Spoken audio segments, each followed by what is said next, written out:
तो आज हम स्टार्ट करेंगे डिटेल में रिएक्शंस ऑफ बेंजीन को, जिसमें सबसे पहले हमारे पास आता है हेलोजिनेशन। मैंने in the form of a question लिखा है, write a note on halogenation of benzene.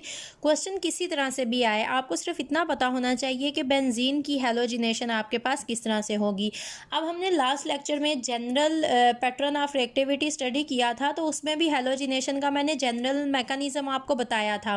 One thing जो आपने हमेशा माइंड में रखनी होती है, मैकेनिज्म और रिएक्शन में क्या फ़र्क है। जब ये हेलोजिनेशन मैं आपको करवाऊंगी तो उसके बाद मैं दोबारा से ये बात डिस्कस करूंगी, what is the difference between a reaction and mechanism. जब पेपर में आपसे रिएक्शन पूछा जाए या स्पेसिफिकली मैकेनिज्म पूछ लिया जाए तो फिर किस तरह से आप लोग अपने नंबर खुद कटवाते हो। तो पहले हम आते हैं हेलोजिनेशन पे। तो बेसिकली जो चीज़ आपने देनी है वो आपने मैकेनिज्म डिस्कस करना है। तो यहाँ पर मैं हेडिंग दे देती हूँ मैकेनिज्म की। तो लास्ट टाइम हमने हेलोजिनेशन के मैकेनिज्म को डिस्कस भी किया था, तो हम दोबारा से पहले जनरल पे आएंगे बिकॉज मैंने हेलोजिनेशन कहा है। उसके बाद मैं आपको बताऊंगी कि आपने क्लोरीनेशन और ब्रोमिनेशन किस तरह से करनी है। अब आपके पास होता क्या है, अगर हम स्टेप वाइज लिखें, जब भी बेंजीन ने रिएक्शन करना होता है सबसे पहला स्टेप आपके पास क्या है। सबसे पहला स्टेप आपके पास ये है कि प्रिपेयर अ स्ट्रॉन्ग इलेक्ट्रोफाइल। सबसे पहले जो काम आपने करना है वो ये करना है कि आपने एक स्ट्रॉन्ग इलेक्ट्रोफाइल को प्रिपेयर करना है। जब आप स्ट्रॉन्ग इलेक्ट्रोफाइल को प्रिपेयर करोगे, न्यूक्लियोफाइल ऑटोमेटिकली आपके पास प्रिपेयर हो जाएगा, क्योंकि जब आप चार्ज बनाते हो तो एक चार्ज नहीं बनता, आपके पास दोनों चार्जेस आते हैं। अब सेकेंड स्टेप में आपके पास होता है अटैक। अटैक होता है पाई बॉन्ड का इस इलेक्ट्रोफाइल पे। तो ये आपके पास दो स्टेप आते हैं सिंपल। पहला आपने इलेक्ट्रोफाइल प्रिपेयर करना होता है, दूसरा आपके पास जो पाई बॉन्ड है वो इलेक्ट्रोफाइल पे करेंगे अटैक। तो हमारा पहला स्टेप है प्रिपेयर अ स्ट्रॉन्ग इलेक्ट्रोफाइल, तो हम पहले इलेक्ट्रोफाइल प्रिपेयर करते हैं। तो अगर आपको हेलोजिन का इलेक्ट्रोफाइल बनाना है तो उसका रिएक्शन आप एक मेटल के साथ करवाओगे जो कि आयरन होती है, बहुत ईजीली हेलोजिन के साथ रिएक्शन करती है। तो हम यहाँ पर आयरन लेंगे। आयरन जब हेलोजिन के साथ रिएक्शन करेगी तो ये बनाती है फेरिक क्लोराइड, जिसको लास्ट लेक्चर में हम डिटेल में डिस्कस कर चुके हैं। अब ये फेरिक क्लोराइड ना तो यहाँ पर स्ट्रॉन्ग इलेक्ट्रोफाइल बना है, ना ही यहाँ पर स्ट्रॉन्ग न्यूक्लियोफाइल बना है। तो एक और स्टेप होगा आपके पास जिसमें ये जो फेरिक क्लोराइड है ये रिएक्ट करेगा दोबारा से एक हेलोजिन के मालिक्यूल के साथ। तो ये आपके पास बन जाता है FeX4, ये माइनस चार्ज आ जाएगा, ये एक बेस बनी है, न्यूक्लियोफाइल बना है, प्लस यहाँ पर आपके पास आ जाता है X पॉजिटिव, ये आपके पास एक स्ट्रॉन्ग इलेक्ट्रोफाइल आ गया है जिसको हम हेलोगोनियम आयन B कहते हैं। ये हमने यहाँ पर इलेक्ट्रोफाइल्स और न्यूक्लियोफाइल्स को कर लिया प्रिपेयर। तो पहला स्टेप तो हमारा हो गया कंप्लीट। अब सेकंड हमारे पास आता है अटैक, जिसमें ये हमारे पास एक बेंजीन मॉलिक्यूल है। इस तरह से अल्टरनेट पोजीशंस पे आप यहाँ पर इसके बॉन्ड्स को करोगे ड्रा। तो ये इसका बॉन्ड है, ये इसका बॉन्ड है। तो ये अगर ओके मैं इसको दोबारा से अगर ड्रा करूँ, यहाँ पर इनका बॉन्ड, यहाँ पर इनका बॉन्ड और यहाँ पर ये है इनका बॉन्ड। क्लियर? इसमें आपने कंफ्यूज नहीं होना। अगर आप दो कंसेक्टिव कार्बन्स के दरमियान बॉन्ड बना दोगे बजाय इसके कि अल्टरनेट पे बनाओ तो ये पहले बेंजीन ही क्रॉस हो जाएगी। और अगर आप ये इमेजिन करते हो या सोचते हो कि टीचर की नज़र से नहीं गुजरेगा तो ऐसा कभी नहीं होता। यहाँ पर आपका आ जाएगा स्ट्रॉन्ग इलेक्ट्रोफाइल X पॉजिटिव, वो गलती से मैंने लिख दिया तो उसको हम क्रॉस कर देते हैं। यहाँ पर हमारा आ गया स्ट्रॉन्ग इलेक्ट्रोफाइल। अब ये जो पाई बॉन्ड है ये यहाँ पर अटैक करेगा इस स्ट्रॉन्ग इलेक्ट्रोफाइल पे, और यहाँ पर जो हमने मैकेनिज्म पहले स्टडी किए मैकेनिज्म स्टडी किया हुआ है उसके अकॉर्डिंग ये पाई बॉन्ड तो आपके पास इसी तरह से रहेंगे। यहाँ पर ये X आके अटैच हो जाएगा, यहाँ पर आप इसका हाइड्रोजन दिखाओगे, इस कार्बन से इसके इलेक्ट्रॉन्स ले लिए गए हैं, तो यहाँ पर यह आपके पास हो गई है पॉजिटिव। तो ये आपके पास आ जाता है फर्स्ट स्टेप। अगर आप इसको कहते हो नंबर 1, तो नंबर 2 में आपके पास क्या होगा। अब यही जो आपके पास बना है अगर आप इसी को यहाँ पर लेके आओ सीधा नीचे तो उसमें भी कोई इशू नहीं, यहाँ पर एरो लगाओ। अब यहाँ पर आपकी आएगी nucleophile base Fe X4 negative, ये नेगेटिव चार्ज जो है ये यहाँ से इस हाइड्रोजन को ले लेगा। अब आपने ये देखना है कि मैं जब एरो लगाती हूँ तो उसका एक proper starting point, proper ending point होता है। मतलब अब आपको क्लियरली पता चल रहा होगा कि ये वाला बॉन्ड है और एरो बता रहा है कि ये X के ऊपर अटैक कर रहा है। यहाँ से भी अगर आप देखो तो आपको क्लियरली पता चल रहा होगा ये नेगेटिव चार्ज है जो कि इस हाइड्रोजन के ऊपर जाके अटैक कर रहा है। लेकिन जब आप लोग एरो लगाते हो या बॉन्ड बनाते हो पेपर में, they are so much confusing कि टीचर उसको सीधा क्रॉस कर देते हैं और वहां से शॉर्ट क्वेश्चंस में आपके नंबर कट जाते हैं, इवन इन लॉन्ग क्वेश्चंस। और फिर आप कहते हो कि हमने क्वेश्चन सारा से अटेम्प्ट किया था लेकिन टीचर ने हमें नंबर नहीं दिए। तो इस तरह की छोटी छोटी सी ब्लंडर्स नहीं करनी है आपने। अब आप ये देख रहे हो ये जो पॉजिटिव चार्ज है ये एग्जैक्टली इस कॉर्नर पे है, मतलब इस कार्बन पे है। तो ये आपने जो सारा काम करना होता है थोड़ा सा नीट करें, थोड़ा सा ध्यान दें। एरोज बॉन्ड्स हवा में नहीं बनाने, बहुत क्लियर बनाने हैं ताकि नंबर ना कटें। तो यहाँ से ये हाइड्रोजन उतरेगा और ये वाला जो बॉन्ड है ये यहाँ पर इन दोनों कार्बन्स के दरमियान वापस आ जाएगा। तो यहाँ से आपके पास ये इसी तरह से आ जाएगी बेंजीन रिंग, जिसके पाई बॉन्ड यहाँ पर अब हाइड्रोजन की जगह X है। और यहाँ पर होता क्या है, यहाँ पर ये जो एक X है इसके साथ हाइड्रोजन लग जाएगा तो ये बना देता है HX, और वापस ये जो आपका था FeX3 ये हो जाता है रिस्टोर, और इस तरह से ये आपके पास बन जाते हैं प्रोडक्ट। ये हमने बात कर ली है जनरल हैलोजिनेशन की। अब आपको पता है हैलोजेंस जो होती तो आपके पास टोटल 5 हैं। आपके पास फ्लोरीन है, आपके पास क्लोरीन है, आपके पास ब्रोमीन है, आयोडीन है और एस्टरडीन है। तो एस्टरडीन पीरियोडिक टेबल में बहुत ज़्यादा लोअर पोजीशन पे है, और आपको पता है जैसे जैसे आप लोअर पोजीशंस पे जाते हो प्रॉपर्टीज़ में बहुत ज़्यादा डिफरेंस आता जाता है, रेडियो एक्टिविटी आती जाती है। तो इसलिए एस्टरडीन को बहुत ज़्यादा स्टडी नहीं किया जाता है। It is not present in very rich amount. तो हम जो हैलोजन स्टडी करते हैं for fluorine, chlorine, bromine and iodine. और जब भी आप रिएक्शंस स्टडी करोगे ऑर्गेनिक केमिस्ट्री में कहीं पर भी हैलोजन के, तो आप स्टडी करते हो क्लोरीनेशन एंड ब्रोमिनेशन, ना ही आप फ्लोरिनेशन को स्टडी करोगे, ना ही आप आयोडीन को स्टडी करोगे। अब ऐसा क्यों होता है, इन दोनों के लिए अलग अलग रीजंस आती हैं। फ्लोरीन आपको पता है पीरियोडिक टेबल में the most electronegative element is fluorine. तो ये इतना ज़्यादा इलेक्ट्रोनेगेटिव होता है कि ये जिस भी चीज़ के कांटेक्ट में आता है वेरी एब्रप्टली, वेरी फास्टली उसी टाइम ये उसके साथ कर देता है रिएक्शन। तो फ्लोरीन के रिएक्शन इस कदर फास्ट, इस कदर विगरस होते हैं कि इनको कंट्रोल करना, इनको स्टडी करना बहुत ज़्यादा मुश्किल हो जाता है। तो इसलिए हम फ्लोरीन के रिएक्शंस को बहुत बहुत कम स्टडी करते हैं। वहाँ पर स्टडी करते हैं जहाँ पर हमें इतनी ज़्यादा इन्हेंस्ड रिएक्टिविटी चाहिए होती है, जहाँ पर दूसरा एलिमेंट नोबल गैस हो जाता है जो कि बहुत बहुत ही इनर्ट है, रिएक्शन नहीं करता, तो वहाँ पर फ्लोरिनेशन को स्टडी किया जा सकता है। और आयोडीन साइज़ में इस कदर बड़ा है कि इसके जो रिएक्शंस होते हैं वो बहुत ज़्यादा स्लो होते हैं, और इतने स्लो होते हैं कि इतना ज़्यादा टाइम हम रिएक्शन को नहीं दे सकते और इतना ज़्यादा वेट नहीं कर सकते। तो इसलिए आयोडीन के रिएक्शंस को स्टडी नहीं किया जाता। तो जो स्टडी किए जाते हैं वो क्लोरीनेशन है और ब्रोमिनेशन है। तो अब ये जो क्लोरीनेशन और ब्रोमिनेशन है, chlorination is addition of chlorine and bromination is addition of bromine. तो इनके मैं मैकेनिज्म नहीं लिखूंगी, इनके मैं रिएक्शन लिखूंगी।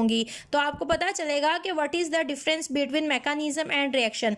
तो यहाँ पर मैं हेडिंग देती हूँ रिएक्शन की, और रिएक्शन मैं सबसे पहले लिखूंगी क्लोरीन के लिए, उसके बाद हम रिएक्शन लिखेंगे ब्रोमीन के लिए। तो अब ये देखें रिएक्शन आप किस तरह से लिखोगे।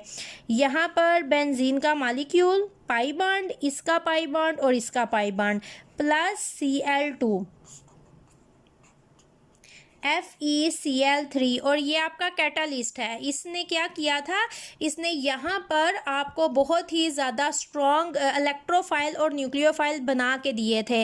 और अगर आप देखो तो यहाँ पर ये कितने आते हैं, ये आपके पास 4 है और ये आपके पास 5, 3 और 2 5। अब यहाँ पर देखें 3 ये हैं और ये 2 आपके पास ये हैं। तो ये काउंटिंग अगर आप साथ साथ करो, आहिस्ता आहिस्ता इन चीज़ों को समझ लो, तो पेपर में कन्फ्यूजन नहीं होगी। जब आप इसको घर में लिखते लिखते हो तो you can easily right this is Cl2 Cl3। Paper में जब आप बहुत ज़्यादा कॉन्शियस होते हो तो फिर आप कंफ्यूज हो जाते हो कि ये 3 और 2 5 कितने क्लोरीन आते थे कितने नहीं आते थे। तो इस कन्फ्यूजन से बचने का तरीका है कि साथ साथ इनको समझें कि कितने एटम कितने मॉलिक्यूल हम यूज़ कर रहे हैं। तो यहाँ पर आपके पास बेंजीन का मॉलिक्यूल, ये आपके रिएक्टेंट्स हैं, ये आपका कैटालिस्ट है, और यहाँ पर आपके पास प्रोडक्ट्स क्या बनेंगे ये देखें। बेंजीन मॉलिक्यूल आपको पता है, इसी तरह से वापस पाई बॉन्ड इसके आ जाते हैं। यहाँ पर लग जाएगी एक क्लोरीन, या आप देख रहे हो एक्स हेलोजिन, उसकी जगह यहाँ पर आ गई क्लोरीन। साथ अब देखें आपके पास क्या क्या बनता है, plus HCl plus FeCl3।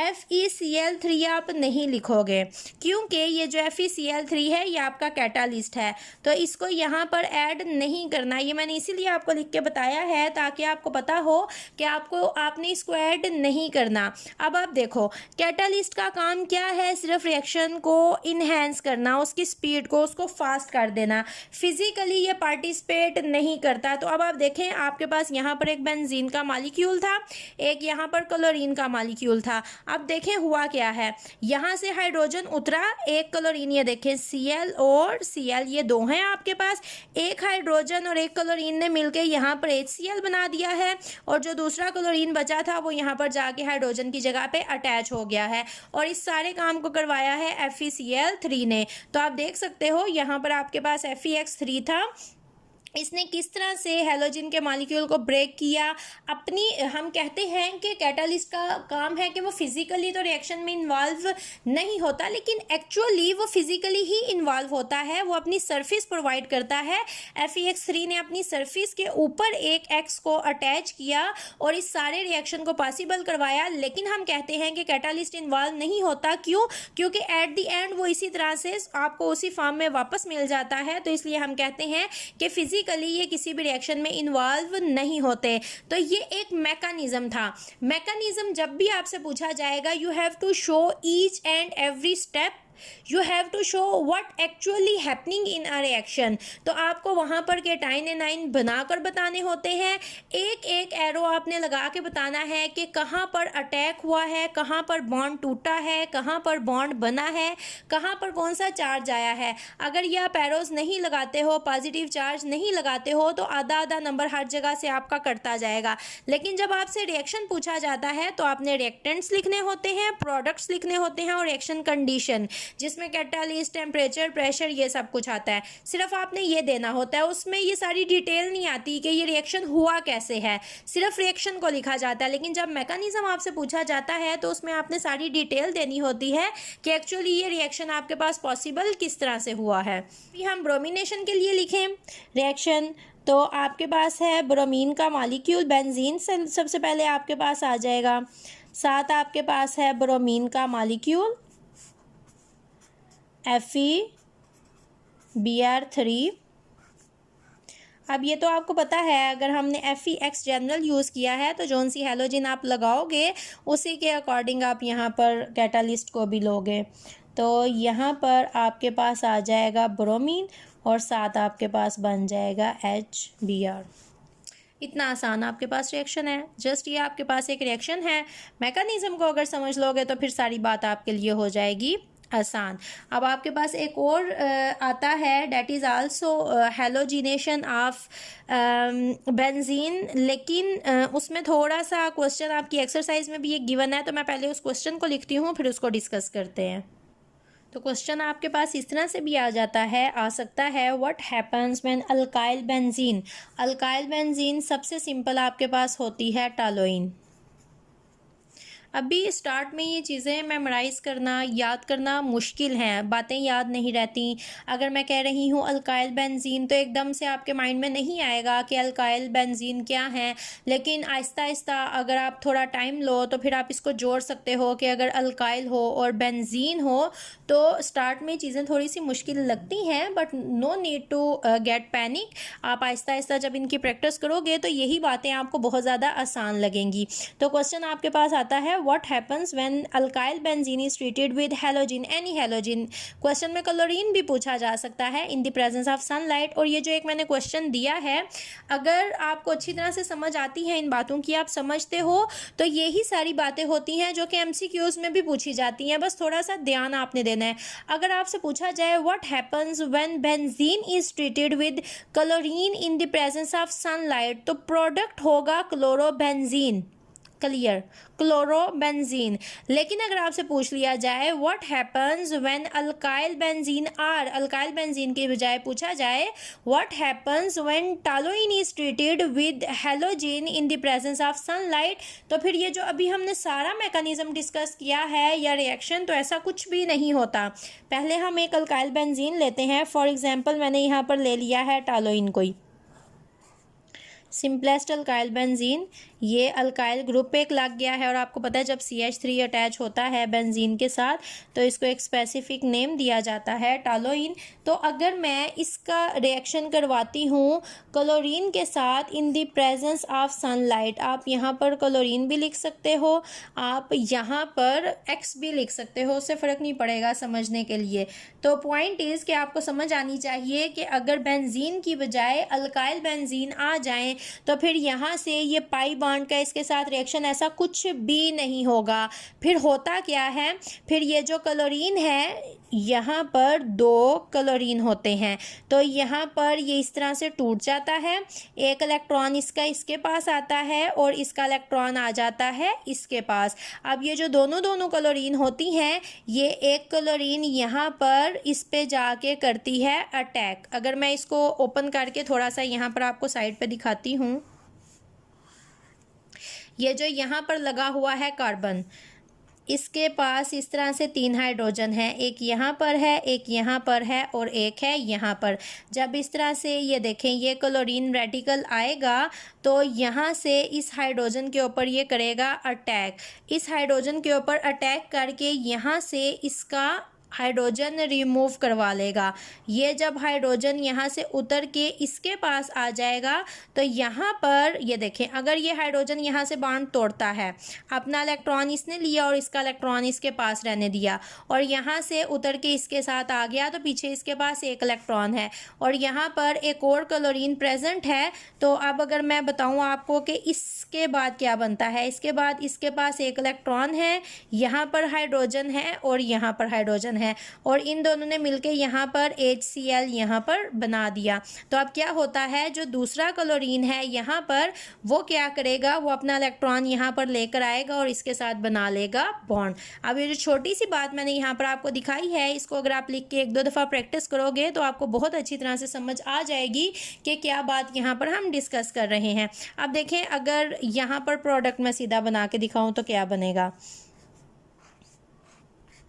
Chlorine के 2 एटम हैं, एक एटम ने यहाँ से हाइड्रोजन ले ली तो मैंने ये HCl बना दिया साइड पे।